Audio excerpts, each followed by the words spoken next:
Hello everyone, I'm Paul McGuire Grimes. Director Luca Guadagnino and screenwriter Justin Krietzky's first worked together on the film Challengers, which came out earlier this year. Now they've reunited for Queer, which is an adaptation of William S. Burroughs' novel of the same name. It's in theaters and I want to talk about it. This is Paul's Trip to the Movies.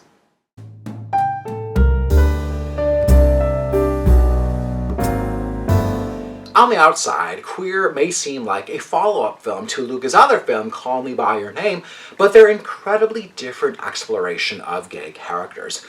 Queer is set in Mexico City in the 1950s, and identifying as gay or queer is really kept under the surface.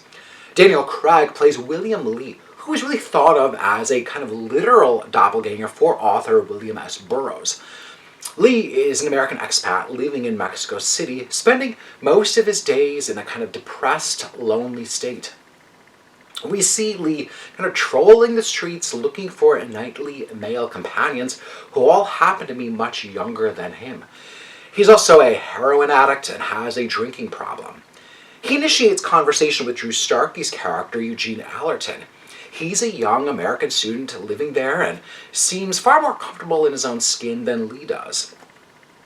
They become lovers, with Lee becoming far more enraptured in this kind of new romance than Eugene does. But Eugene may seem reluctant, but there's kind of this enticing nature to Lee. Together they travel around, heading into the depths of the jungle to meet a supposed botanist who's played by a very unrecognizable Leslie Manville. If Challengers moved at a very brisk pace, following a kind of sordid love triangle between three tennis players, Queer noticeably moves at a completely different tempo.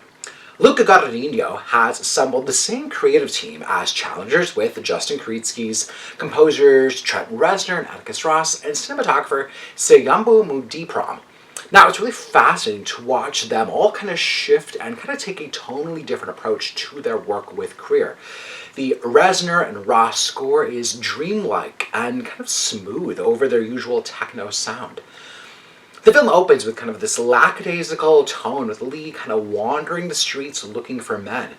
You can see the kind of lonely despair with the character, as the younger, sexier men that he meets want nothing to do with him.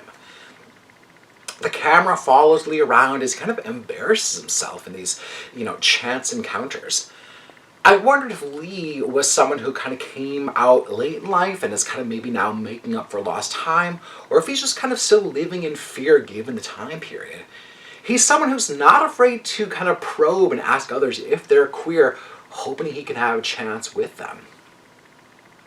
Audiences are really used to seeing Daniel Craig as the womanizing James Bond, and Lee is the exact opposite type of character.